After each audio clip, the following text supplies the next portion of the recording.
No reason, because every shareholder wants to diversify their asset base, and there were several other shareholders from other countries. I made about 150 interviews with the startups, and I slept not more than 5 hours a day. And I use some medical drugs, not illegal, to be. One of them is a multifamily office for Russian and non-Russian oligarchs. They have a lot of businesses from over the world, from USA to Thailand. Not only consulting, because consulting is only support, but then understand that my future career belongs to M&A and deals in the real sector.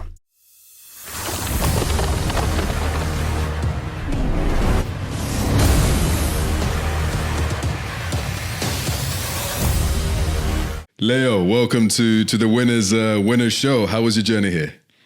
Thank you very much for the invitation. I really enjoyed to be here in Dubai in your studio to give some experience about my previous life in a lot of countries.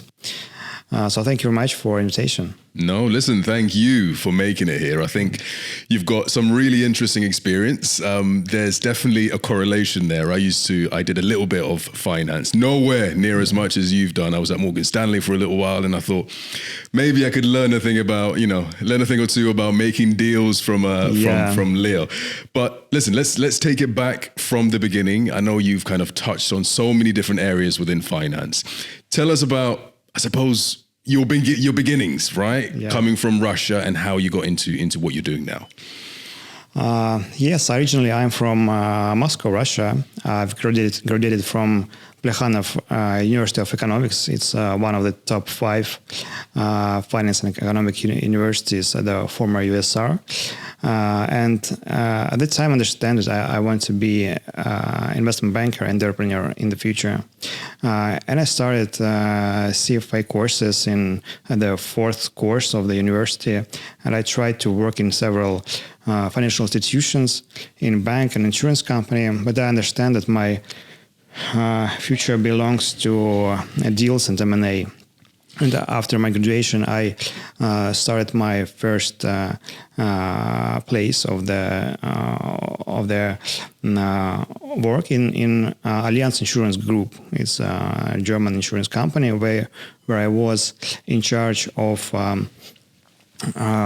strategy investments in with the fixed income instruments. And it was a international experience, and I was excited of being in the part of the big financial group. Tell us a bit more about fixed income, because I have a rough understanding, but what's fixed income? So we made investments in bonds and portfolio of other instruments with a fixed interest rate profit. In other words, it was treasury department with investment background, and I worked with major investment asset management companies in Russia, and participated in a strategy of global alliance and made a reporting to München holding company. So it was a big experience in terms of cooperation with international bankers. So I really like that work. But then understand that my future career belongs to M&A and deals in the real sector. And I moved to KPMG in deal advisory, where I was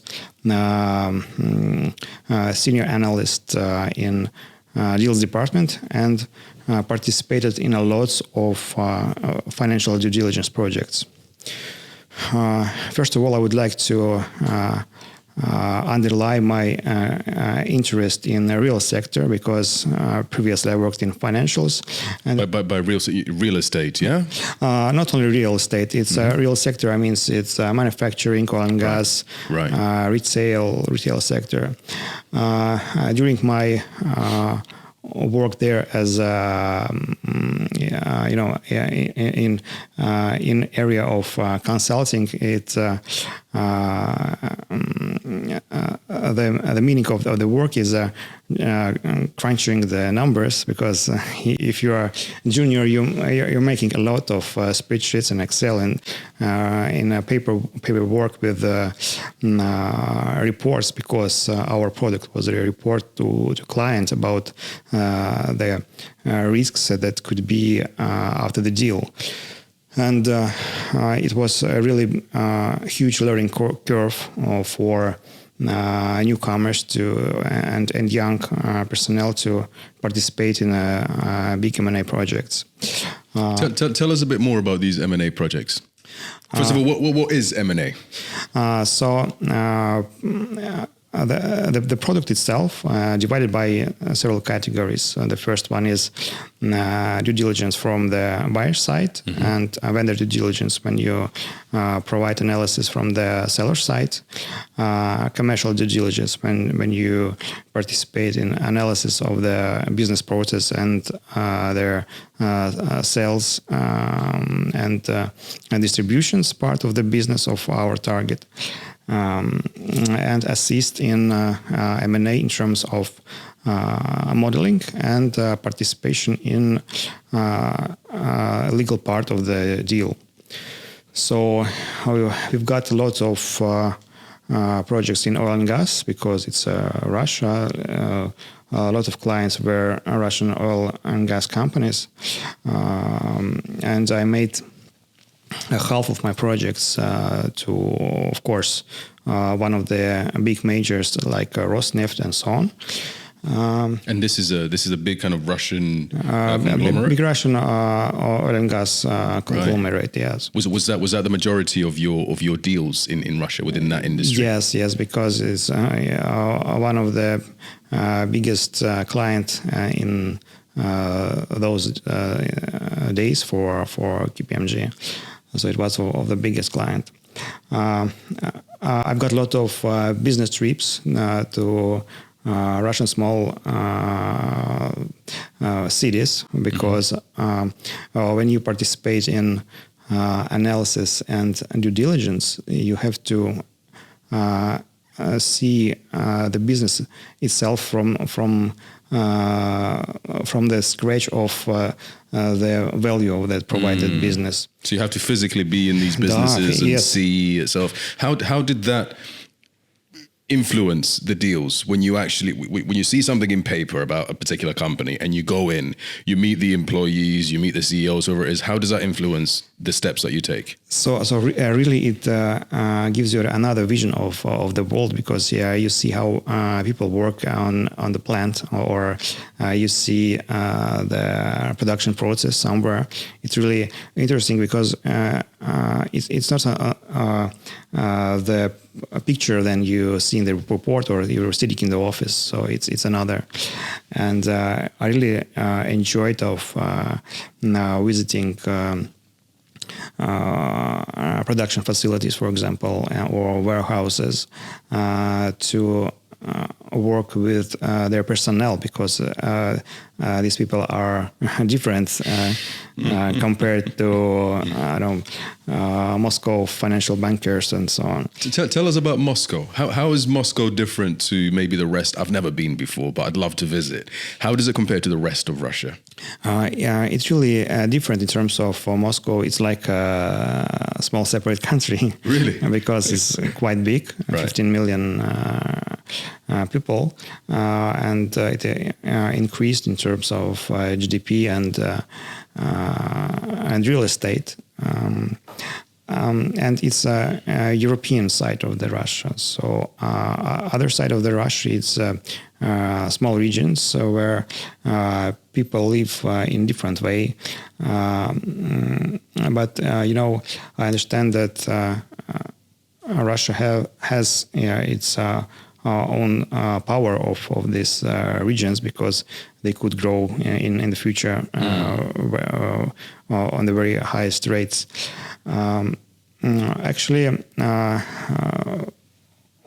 in that time where I worked in these companies, life in Moscow was very good because it was a golden year for Russia when oil and gas prices were high. A lot of investments were in companies in the country, and the country were open to cooperation with the world. Got you.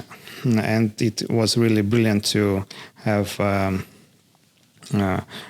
internships in international companies and participate in some European businesses. Right. So it was really excited for me because I would like to be international and working in international environment. Okay. So I've got a lot of friends from KPMG because we had a number of sharing of staff between the offices worldwide. And I've got a lot of friends from India, from Europe. From your business relationships and traveling around. Yes. Perfect. So KPMG then, what was after that? After that, I moved to Cordiant. It's an investment holding where I was a senior M&A analyst. And I understand that my future belongs to the deals, not only consulting, because consulting is only support. Deals are within the funds or companies where provide the money for the deal and control of the businesses of shareholders. Tell us about some exciting deals that you've made. So there was a lot of a number of deals that I'm proud of to be engaged in them, and it was a huge deal flow because when I decided to move there, I made a lot of interview with their team, and the head of the M&A department was a former head of corporate finance PwC. It's Yurat Safarov. He's a very well-known investment banker, and I was very proud to be in his team. So the first deal I would like to underline is EasyPay in Indonesia. It's a big startup in Indonesia where we entered as one of the lead investors.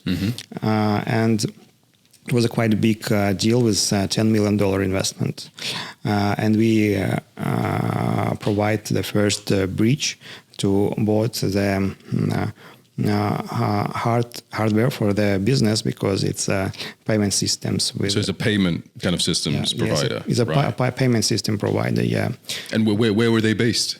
They're based in Indonesia. Indonesia, right. Yes, because we understand that Indonesia is a big country with more than 240 million inhabitants, and they use cash a lot, and they have to be a business with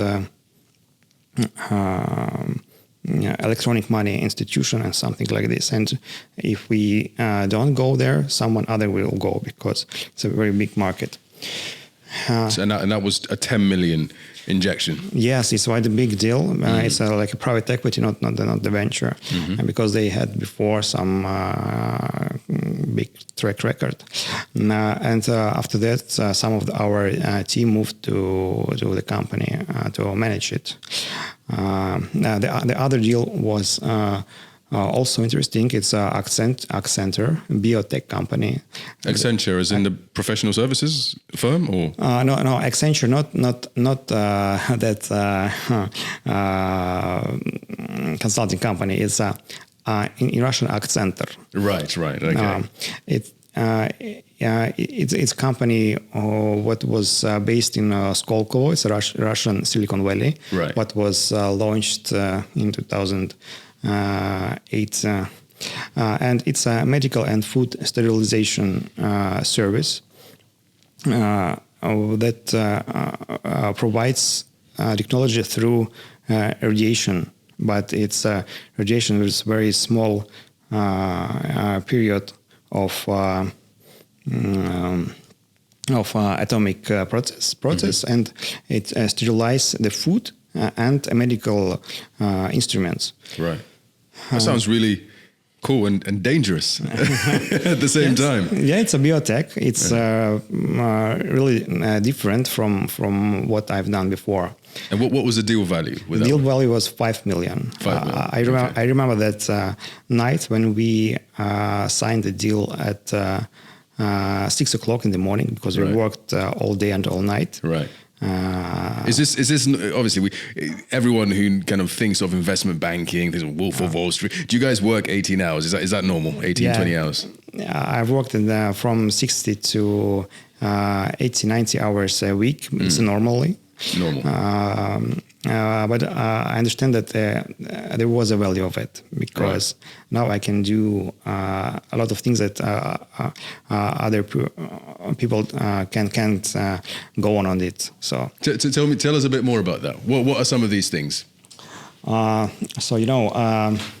Actually, working there, there was a period when we closed 2 big deals, and one of them was selling the big tire plant in Russia, and we found the possible investor from India. It's one of the biggest companies in the tire market, and they would like to buy one of our facilities with a very big multiple, more than 10 EBITDA. It's quite big for 10x. 10x, yes.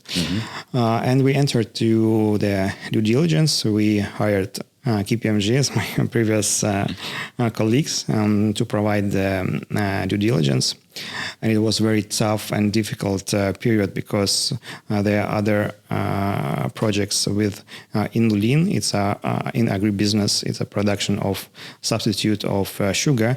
We also was on my shoulders that project, and I remember I also prepared to pass the next level of CFA. So it was very difficult period, and I slept not more than 5 hours a day. And I used some medical drugs, not illegal, to be on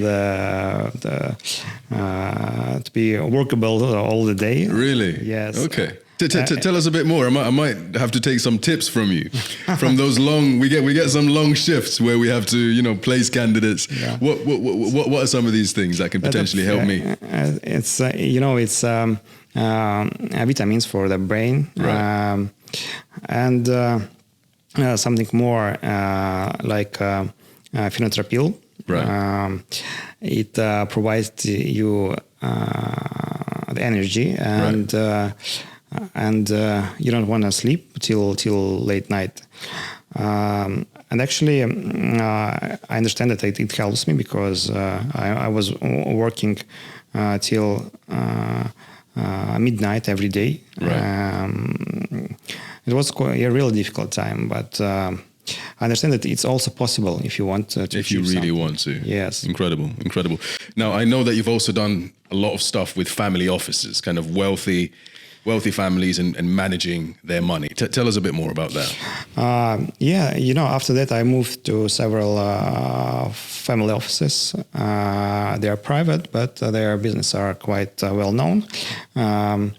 One of them is a multi-family office for Russian and non-Russian oligarchs. They have a lot of businesses from over the world, from USA to Thailand. We had forestry facilities and a production plant in Russia. Are there any, without giving any names, are there any particular industries or types of businesses that these families tend to go into? It's not a structured company. It's several UBOs who have their own business. What's a UBO? unique beneficiary owner, Right. ultimate beneficiary owner. Right. So it's a shareholder of each business, and he wants to enter some new project, and we organize with our firm this deal, including other shareholders or other companies or funds. So it worked like this.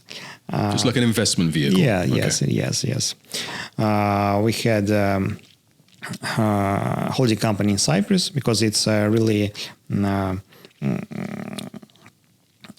easy to make deals in this jurisdiction. It's a law of England and Wales, so it's really comfortable to work in the illegal way with this jurisdiction. And one of our business was timber processing in Russia. It's forestry and energy from the wood, and we sell it to Europe. After the economic crisis in Russia, when ruble fell twice, so it was real marginal business because we sell in euro currency, but our whole costs are in rubles. So the other big asset was in Finland, the production of paper and food packaging for McDonald's in Northern Europe. Right. I provide control of that business in terms of financial controlling, budget analysis, strategy. For example, CFO of that business reported to me their financials. And how much control rather did you have over kind of overseeing these? It's a main control because we were the major shareholder of that business. Also, I provide some crisis analysis when one of the part of the business was in a difficult situation. We found the investor of this business line. It's a production of a new type of packaging. It was like a venture in this area. Also, there were a lot of real estate assets in USA and also a medical center. A lot of these investments seem to be outside of Russia.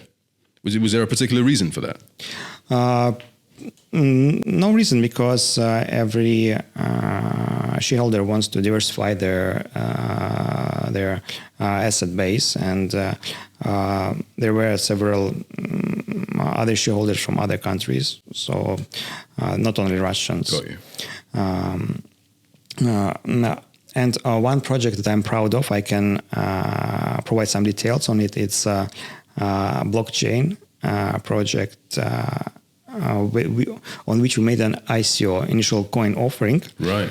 in 2017 and 18. Okay. It was all me platform. It's like social media with opportunity to sell the traffic for marketing companies. Right. And we made very successful ICO.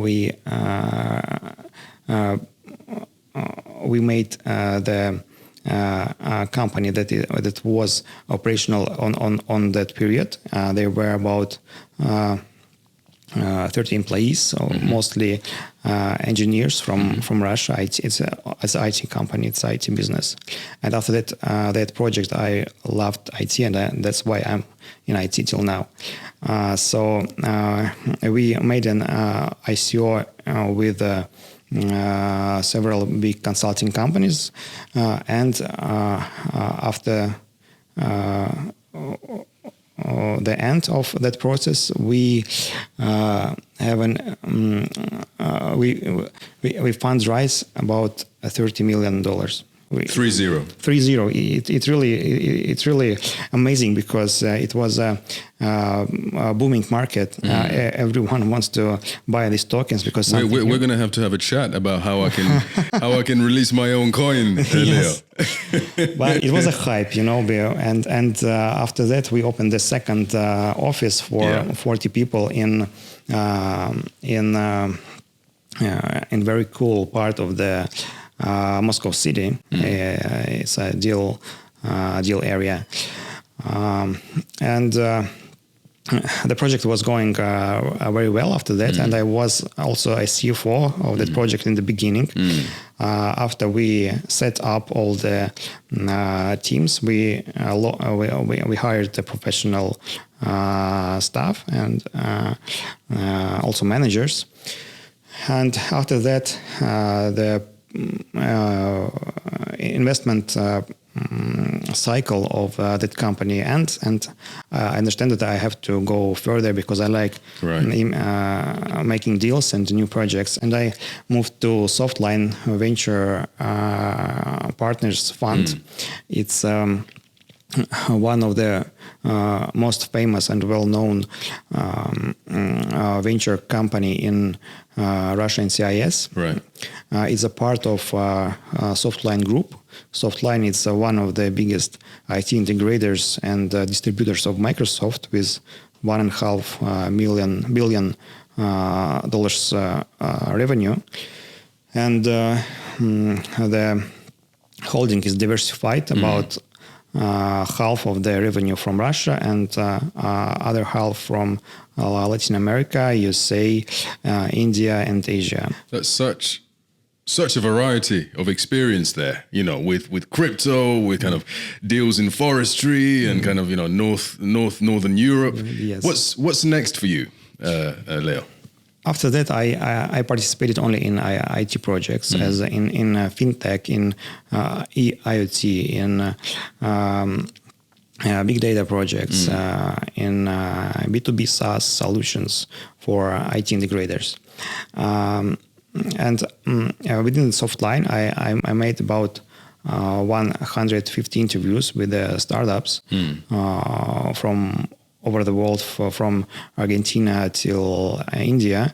And we made a number of projects. One of them is Proctor Education. It's my own project, which I find from the field by myself. It's a service that provides remote control of for education services and provides examination remotely. Got you. And what was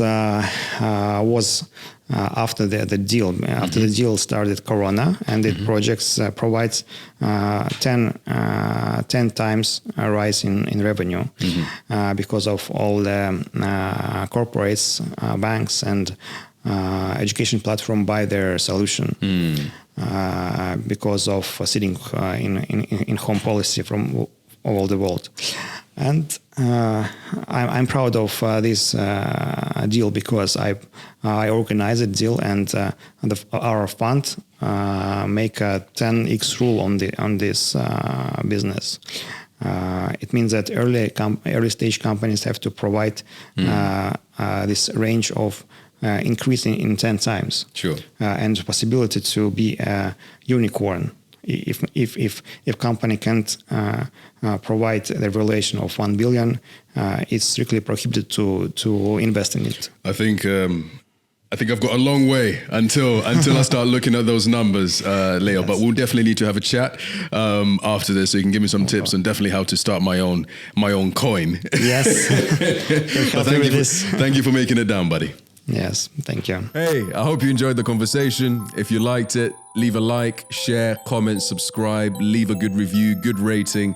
And if there is someone else that you'd like me to have a chat with, let me know in the comment section. Again, don't forget to share this. That's how we're going to get the word out there. That's how we're going to build a community around what we're doing here. Follow us on Instagram, LinkedIn, all kind of major platforms, and we'll be releasing every week. So stay tuned.